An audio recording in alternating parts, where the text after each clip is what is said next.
11 knockouts, 0 submissions, 2 decisions, 21 kickboxing knockouts.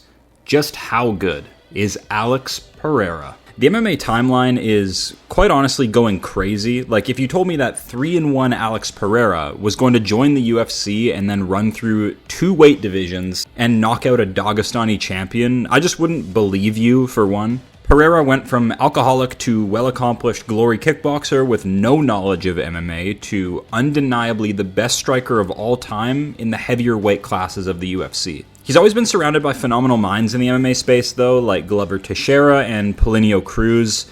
These guys really aided him in making such a seamless transition from glory into MMA. Pereira is a giant kickboxing threat with great pressure, great instincts, and is deceptively hard to wrestle, but I actually think his X factor, his master plan, is mind games. Nobody is ready to come face to face with this Brazilian war mask, the stone cold facial expressions, and his iconic walkouts. In fighting, you need that mental edge, and get it however you can. I feel like we've passed by this age of just simply trash-talking your opponent to get in their head and have moved into this sort of manifesting era where you take it all one step further. MMA brings with it a ton of mental pressure in the first place, and we've seen fighters struggle with this even at the championship level. But I think Alex, with his extensive glory background, actually has a massive mentality edge on a lot of guys. That's just how I see it.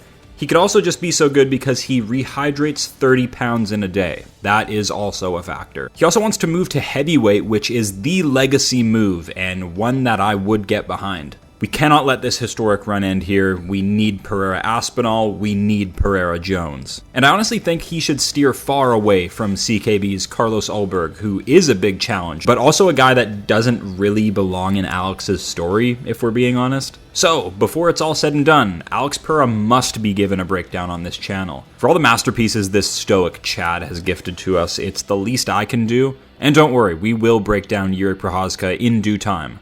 God, I love light heavyweight. Alex Pereira, the UFC's greatest kickboxing talent who runs on nothing but pure technical savagery. Strike accuracy is 62%. Diabolical shot selection from Alex. Strikes landed per minute is 5. Great output to go with his power. Strikes absorbed per minute is 3.5.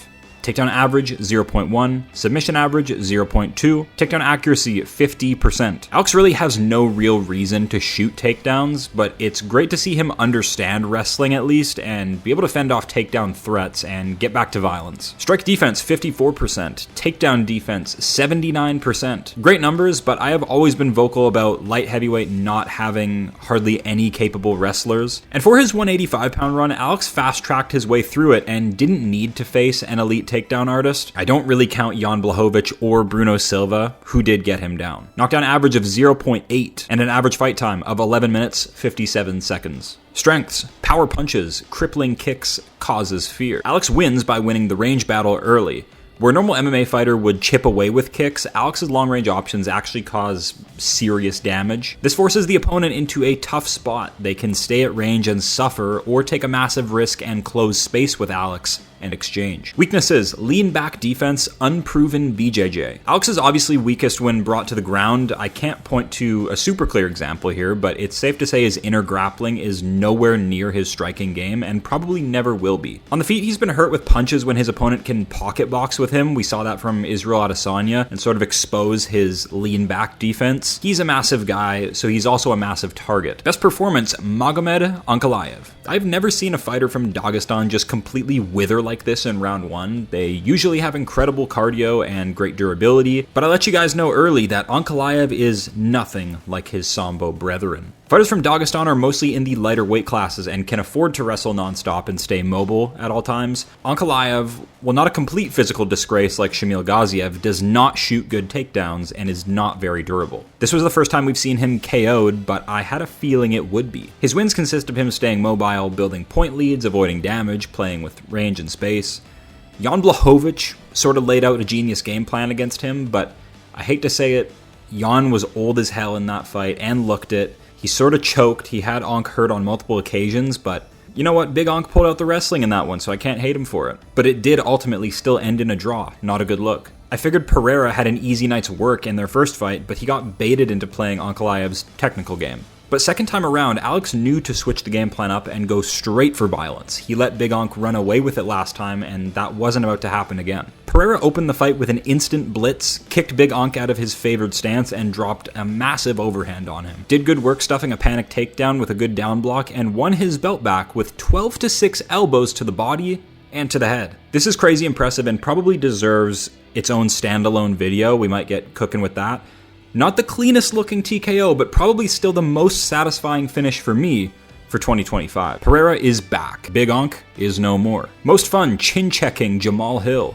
This one just didn't quite feel right for the main event of UFC 300. Like, Jamal Hill was on a good run, but I don't know how they marketed him as this never-before-seen striker. Like, you pieced up Glover in his retirement fight and slept Johnny Walker. Take a bow. But the build-up was great, and Jamal did his part. You know, he brought this beat-up Stonehenge face on a chain. I loved that. And you could tell the UFC just wanted a guaranteed knockout in the main event of UFC 300. And Pereira's name was largely known by that point, but it does make me laugh seeing Jamal Hill headlining a monumental pay-per-view, seeing where his career is at now. Anyways, the fight, well, it was over in the first round. Hill is a southpaw and was starting to counter Alex off of the leg kicks, but it was too late. Pereira was groin kicked, but instead of losing focus in the moment, he shuffle-stepped forward and landed his signature left hook. Hill didn't see it coming, and it looked like he had just been tasered. This is one of many Poetan's highlight reel knockouts. If I could show them all on screen at length, I would. At this point, you can see every highlight of a fighter's career on YouTube, so if you don't have Fight Pass, it's no longer a problem. The amount of clip channels that exist these days is honestly quite slim,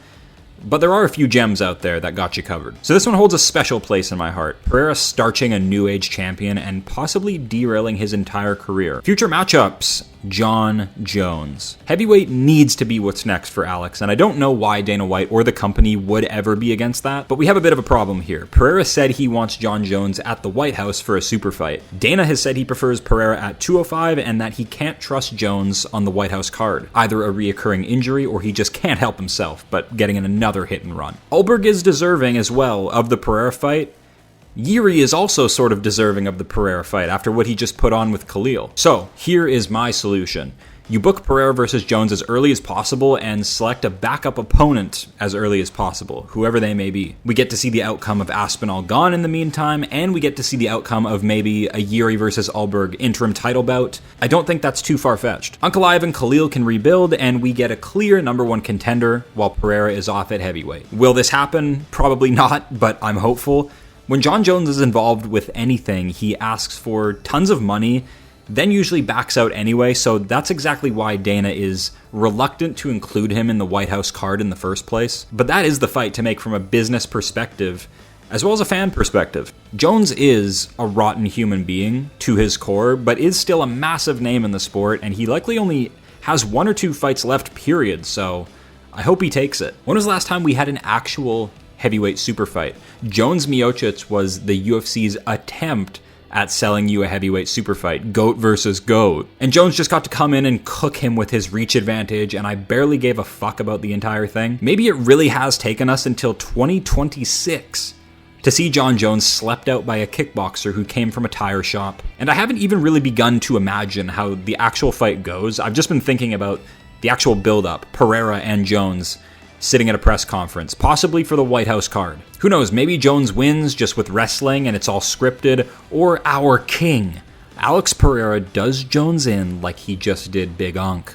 Rocks him, stuffs the takedown with a cheeky down block, smashes Jon with elbows to a TKO victory. The rise of Pereira, the fall of Jon Jones. Coming 2026. Let me cope. As always, thank you guys for watching. Drop your favorite Shama moment down below.